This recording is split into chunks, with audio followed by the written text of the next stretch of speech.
todos, amados. Que a paz do Senhor Jesus Cristo esteja contigo nessa manhã, né? Mais um dia abençoado, fim de semana chegando. E vamos meditar uma palavra aqui. Está no Evangelho segundo João. O primeiro capítulo. A palavra que se fez carne. No princípio era a palavra, e a palavra estava com Deus, e a palavra era Deus. Ele e a palavra estavam no princípio com Deus. E todas as coisas foram feitas através dele, e sem ele nada do que existe teria sido feito. Nele estava a vida, e a vida era a luz dos homens, e a luz resplandece nas trevas, mas as trevas não a venceram. Olha que interessante, amados. Esses primeiros versículos, né, de 1 a 5, fala que a palavra já estava desde o princípio, junto com o Pai, junto com Deus. Já andava com ele. Por quê? Porque ele era o primeiro anjo criado por Deus, primeiro e o único, que é nosso Senhor Jesus Cristo. Como a gente prova isso nas Escrituras? Que ele era o primeiro, que ele é o unigênito. Muitas pessoas às vezes têm dúvida em questão a isso, porque muitas vezes a religião, os tempos de hoje não ensinam, né? Por isso que é importante a gente ver a Escritura. Vamos ver aqui em Isaías 7, onde prova que a palavra, que é o próprio Jesus, que se tornou carne no meio de nós, já existia desde o princípio. Por isso que fala filho unigênito do Pai, porque ele foi o único. Foi o único. Isaías 7. É o próprio Deus. O Pai e o Filho são um só. Vamos aqui em Isaías, capítulo 7. Olha que interessante. Ver.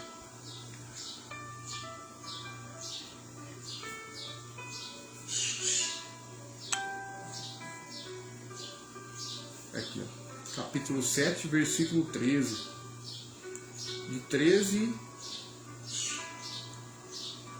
ao 15.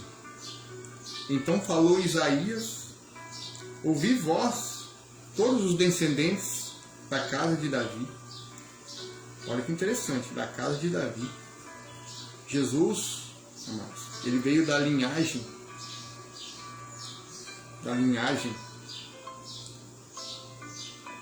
humana, né? A sua linhagem real, a descendente de Davi. Olha o que já fala aqui, ó, da casa de Davi. Parece-vos poucos fatigares e provares a paciência dos homens. Agora quereis também abusar da paciência do meu Deus. Pois sabeis que o Eterno Senhor, Ele mesmo vos dará um sinal. Eis que a Virgem ficará grávida e dará à luz a um filho, e o nome dele será chamado Emanuel, Deus conosco. Aqui fala, né? Deus, o próprio Deus no meio de nós, desceu, se fez carne, se tornou homem como nós. Então aqui prova, né? Isaías 7 já prova que a palavra já estava desde o princípio da criação. Porque ele era o único. O Pai e o Filho são um só. Por isso que fala, Pai, Filho e Espírito.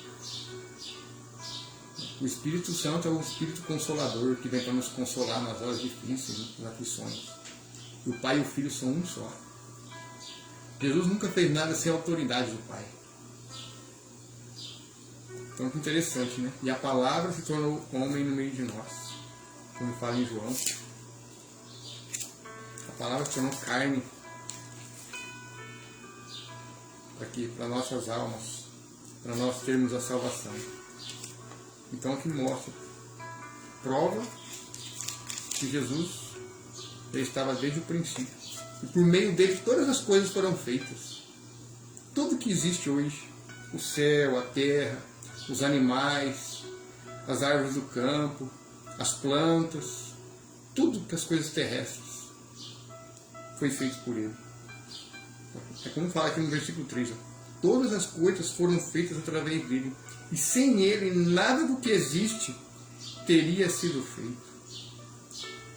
Ele, a palavra, estava no princípio com Deus, a palavra que se tornou carne, para a nossa salvação, provado em Isaías 7. Também, se você for lá em Gênesis, capítulo 1, quando Deus faz a criação, quando Deus começou a fazer a terra, né, o céu, a terra e todas as coisas. Então, aqui no versículo fala, aqui, ó, então Deus determinou, façamos o ser humano a nossa imagem, de acordo com a nossa semelhança. Olha o que fala aqui.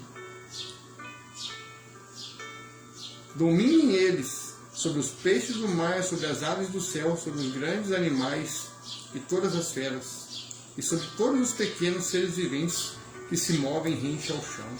E dominai as criaturas. O que é dominar?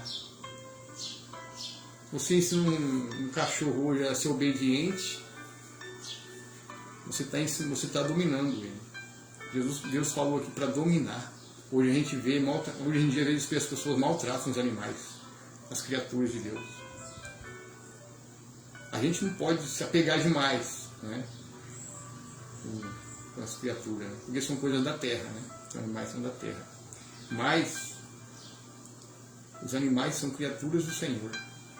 Foi o próprio Deus que fez, né? E fala, dominai. E hoje em dia o que o homem faz por causa do pecado? Estão maltratando os animais, estão destruindo os habitats dos animais, natural. A gente vê como que é a maldade do homem, né? Como que é o pecado que pesa sobre essa terra. Por isso que a natureza está sentindo. Por isso que a natureza está aí, ó, como uma mulher grávida para dar luz. Por quê? Por causa da maldade, por causa do pecado do homem que está sobre essa terra. Mas o mais interessante no versículo 26 que fala aqui, ó, então façamos, quer dizer que tinha alguém mais com ele, né? Façamos. Olha aqui, amados, essa palavra, esse verbo é um verbo, né? A palavra fazer. Tu fazes, ele faz, nós fazemos, vós fazeis. Façamos o ser humano a nossa imagem, de acordo com a nossa semelhança. De acordo com a nossa semelhança. Semelhança de Deus. Olha que interessante, né? Façamos. Então tinha mais alguém com ele. E quem estava com ele, amados? Era a palavra, que um dia se tornou carne no meio de nós, profetizado em Isaías 7 e dito em João, capítulo 1, de versículos de 1 ao 5. É interessante, né, amados, como essa palavra, ela mexe com a gente, né? Um Deus que deu o seu único filho, o seu primeiro filho. Por isso que fala, né? O único, unigênito, o único, o primeiro e o último. Ao mesmo tempo ele foi primogênito também. Unigênito de Deus e primogênito de Maria. Porque Maria, aqui na terra, como ser humano, ele foi o primeiro da Virgem. Ele foi o primeiro. Foi o primeiro filho que ela teve. Onde a gente vê isso? Mateus, capítulo 1.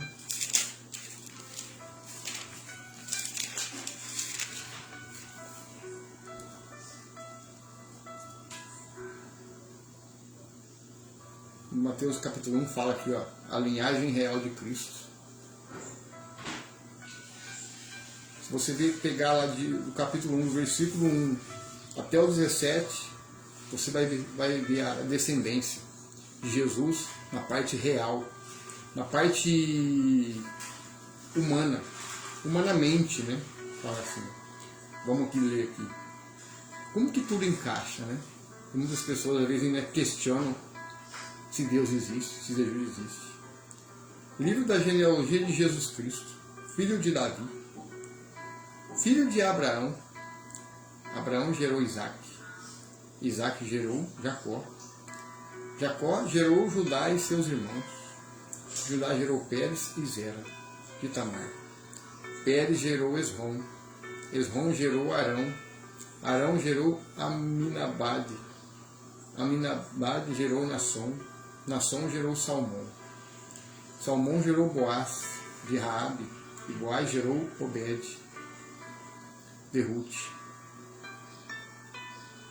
Obed gerou a Jessé. Jessé gerou o rei Davi, e o rei Davi gerou Salomão, daquela que foi mulher de Urias. Salomão gerou Roboão. Roboão gerou Abias. Abias gerou Asa. Asa gerou Josafá. E Josafá gerou Jorão. E Jorão gerou Uzias. Uzias gerou Jotão, e Jotão gerou Acás. Acás gerou Ezequias. Ezequias gerou Manasses. Manasses gerou Amon. Amon gerou Josias. Josias gerou Jeconias e a seus irmãos no tempo em que foram levados cativos para a Babilônia. Depois do exílio na Babilônia, Jeconias gerou Salatiel. Salatiel gerou Zorobabel. E Zorobabel gerou Abiúde. Abiúde gerou Eliaquim. E Eliaquim gerou Azor. Azor gerou Sadoc. Sadoc gerou Aquim. E Aquim gerou Eliúde. Eliúde gerou Eleazar. Eleazar gerou Matã. Matã gerou Jacó. Jacó gerou José, marido de Maria, do qual nasceu Jesus, denominado Cristo. Aqui, ó. Aqui já vê aqui que como tem a descendência, né? Da parte real, da parte humana. A descendência de Davi viria do leão da tribo de Judá. Veio Jesus Cristo.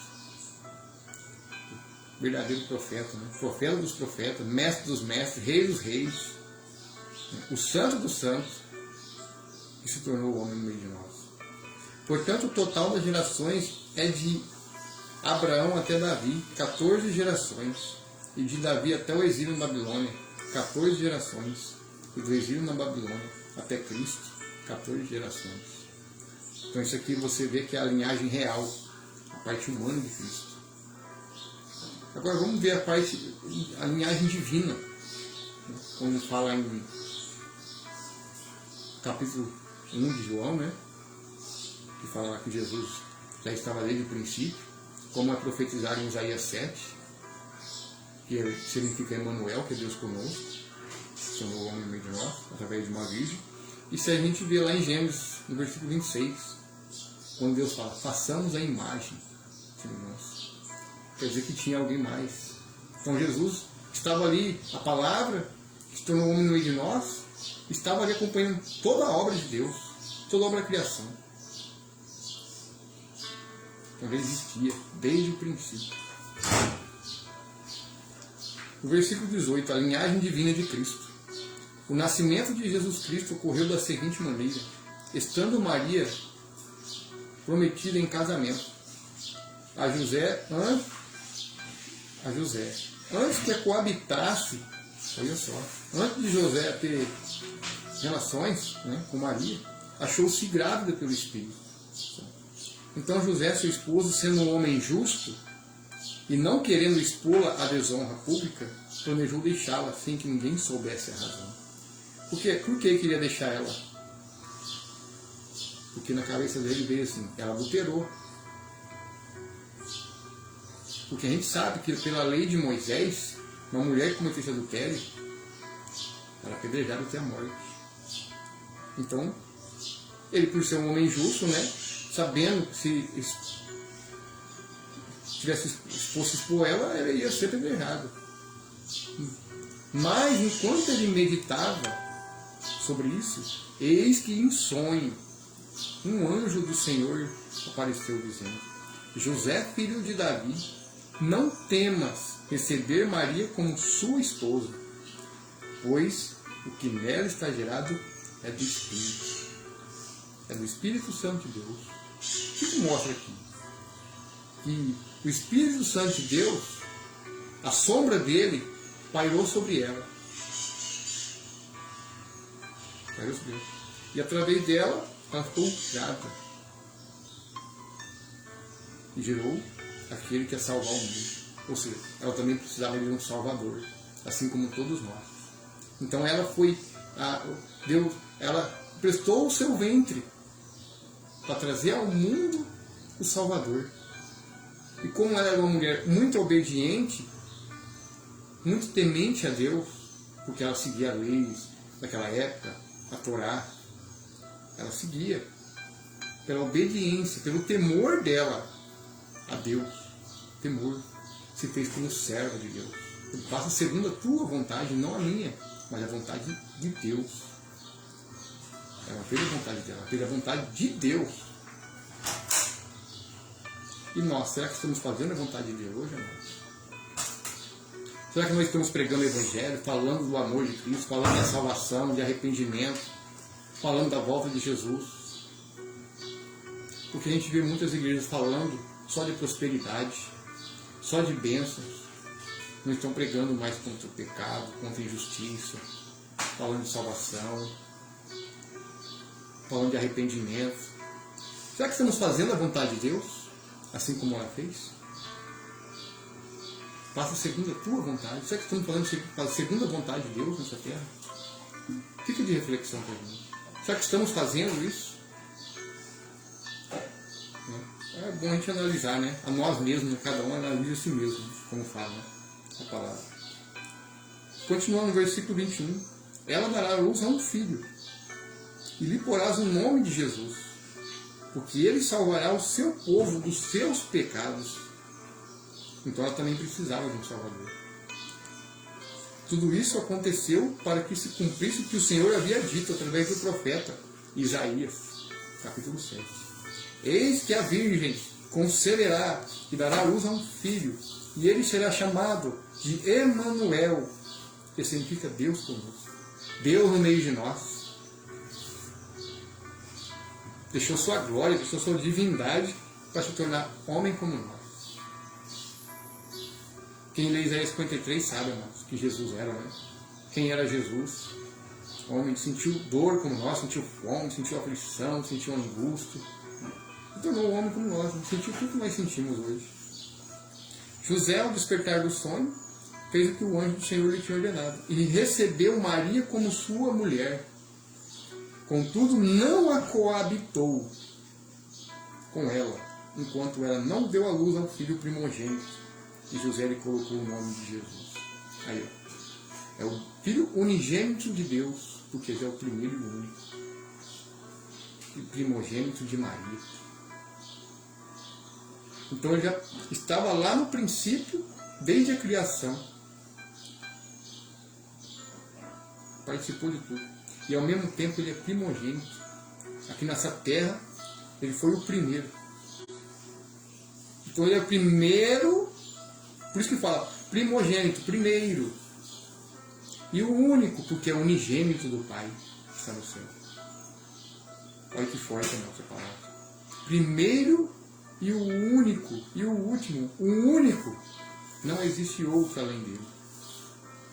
Contudo, não coabitou com ela enquanto não deu à luz ao filho primogênito. E José lhe colocou o nome de Jesus. Olha que interessante.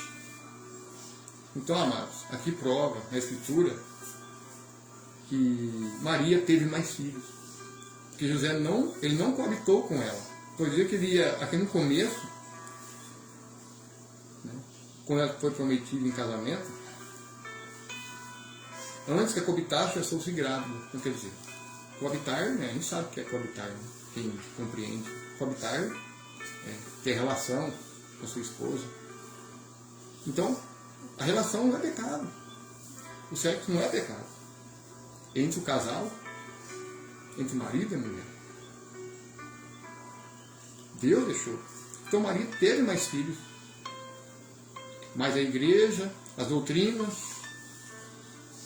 que foram depois criadas por igrejas romanas, Vaticano, determinou que ela não teve, porque ela foi virgem, ela é virgem até hoje. Mas ela teve mais filhos. Ela viveu em santidade. Não é porque ela não teve mais filhos que ela não ia viver em santidade. É a mesma coisa hoje. Se você é casado, se você é fiel à tua esposa é fiel a você, se você tem filhos, filhos é bênção de Deus. Deus falou, ide, enchei-vos a terra. Então, o que acontece? Você pode viver em santidade também em casamentos. Por que um casamento não pode ter santidade? O sexo não é pecado. Claro que não de forma libertina, como o mundo ensina hoje. Né? O mundo ensina de uma maneira completamente explícita. Né? Tipo assim, imoralidade sexual. Né? Mas o sexo de forma natural, que Deus deixou, não é pecado. Que seja feito de forma que agrade a Deus. Que um se agrade ao outro. Então, olha a diferença. E não a coabitou até que nascesse o Messias. Você acha que dali em diante ele não ia ter mais nada com ela? Até Jesus atingir uma certa idade? Seria impossível, né? Um homem, né, ali casado não conseguir ter relação. Então, amados, isso quebra essa heresia que Maria não teve mais filhos.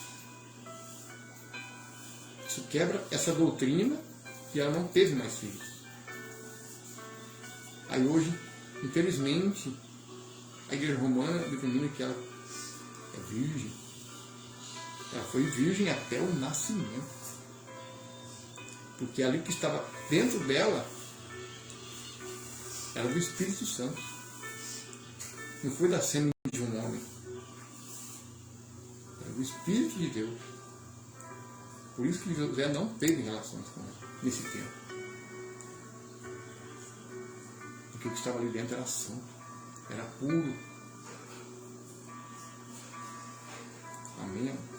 Então você vê como que as pessoas hoje têm muitas distorções bíblicas por falta de conhecimento da palavra, por falta de leitura bíblica e do Espírito Santo na vida da pessoa. Aí muitas vezes você vai pregar para uma pessoa, não, mas ela foi virgem, ela é virgem até hoje, gente, mas está na Bíblia. Por que será que prega e ensinam tão errado assim? Está na Escritura, a Escritura prova. Como Jesus disse, provai a Escritura. As Escrituras foi feita para ser provada, para ser analisada, para ser lida e meditada. Mas as pessoas não meditam, não procuram a verdade. Preferem ouvir o que o padre fala, o que um líder religioso fala, o que um pastor fala. Por isso a gente tem que ler. O que se é pregado hoje nos altares, nos púlpitos, seja na igreja católica, seja na evangélica, a gente tem que analisar o que está sendo pregado, se está de acordo com a palavra. Por isso que Jesus fala, por isso que Deus fala, o meu povo perece por falta de conhecimento. Aí acaba endeusando Maria, colocando como ela passa na frente, esmaga a cabeça da serpente. Isso não está na Escritura. Porque quem esmagou as cabeças da serpente foi Jesus Cristo. Lá na onde? Lá na cruz do Calvário. Lá na onde ele morreu, foi crucificado, morto, sepultado, desceu a mansão dos mortos, venceu a morte e subiu. Tomou a chave da morte e subiu. Né? Ressuscitou dentre os mortos. Maria, discípulos e outros mártires estão ainda mortos, esperando o dia da ressurreição. Esperando o dia do julgamento aqui nessa terra. Até quando, Senhor? Até quando? Né? Fará justiça pelo nosso sangue derramado, sangue inocente. Quanto sangue inocente não foi derramado ao longo desses anos, desde a vinda de Jesus sobre essa terra, por causa do nome de Jesus, por defender o nome de Jesus, por defender o Evangelho. Quantas almas, quantas pessoas não foram mortas, foram martirizadas? Sangue inocente, ó. Sangue de justos. E Deus vai derramar as taças no fim dos tempos. Por isso que fala na palavra. As pessoas estão presas a religiões a doutrinas, a tradições, estão se esquecendo da graça e da misericórdia do nosso Senhor Jesus, que por meio dele que somos salvos. Tanto para os judeus como para os gentios, porque quando Jesus morreu naquela cruz, o véu se rasgou. O véu lá do santuário partiu ao meio, para que não haja mais distinção entre judeus e gentios. Amados, olha o amor e a misericórdia desse Deus. Lá na cruz do Calvário, como em Isaías 53, fala aqui também, ó, esse dia tinha até feito uma pregação na rua com o irmão, que fala aqui em Isaías 53, no finalzinho: portanto ele se levou sobre si o pecado de muitos e pelos transgressores intercedeu. Quando Jesus intercedeu pelos transgressores, lá na cruz, amados, quando ele fala: Pai, perdoai-os, eles não sabem o que estão fazendo. Foi lá na cruz, no madeiro. Ele intercedeu por nós, por todos aqueles que os transpassaram. Perdoa porque eles não sabem o que estão fazendo. Será que a gente perdoa, amados, o nosso irmão? Será que temos perdoado as pessoas que estão próximas da gente? Ou será que tem mágoa, guardado, rancor, ressentimento? A gente tem que aprender a perdoar. Não é fácil perdoar, dependendo da situação, da gravidade. Mas Jesus fala: aquele que não perdoa, como quer ser perdoado pelos seus pecados? Quem não perdoa não vai ser perdoado. Eu sei que a gente não tem que concordar com o pecado também, né? Tem pessoas que abusam, né? Que a pessoa perdoa, e as pessoas não ficam lá e continuam fazendo a mesma palhaçada que a pessoa. Mas você tem que perdoar, mas você tem que dar um basta também, né? Opa, peraí, eu te perdoo, mas aí também você já está abusando, né? Da boa vontade. Né? Perdoa, mas se afasta. Se aquela pessoa vê que você perdoa e ela continua pisando na bola, perdoa, mas afasta dela. Vai passar aqui, não é deixar de amar ou de respeitar a pessoa. É não ficar ali. Tá vendo que aquela pessoa não quer nada sério, não quer nada com Deus. Ame, respeite, mas também não fique. Deixe que Deus coloque situações de prova na vida dela para que ela analise a si mesma, a sua empresa, para que ela possa mudar. Porque é só Deus, né, que muda a pessoa. Só o Espírito Santo convence a pessoa do pecado e da injustiça. Não é na força do gasto, não é na guerra, não é na pancada, não é na porrada. Né? Jesus veio como ovelha, né? A gente também tem que ser como ovelha, como ele nos ensinou. Então, amados, vê aqui, né? Interessante a palavra, né? Quantas pessoas estão passando aí por, às vezes, uma mágoa, um ressentimento, uma tristeza, uma discórdia. Às vezes as pessoas adoecem. Por quê? Por causa da falta de perdão. Da falta mais de amor e o perdão. E o perdão, amados, perdão, quando a pessoa perdoa, né, o perdão ela cobre vários pecados.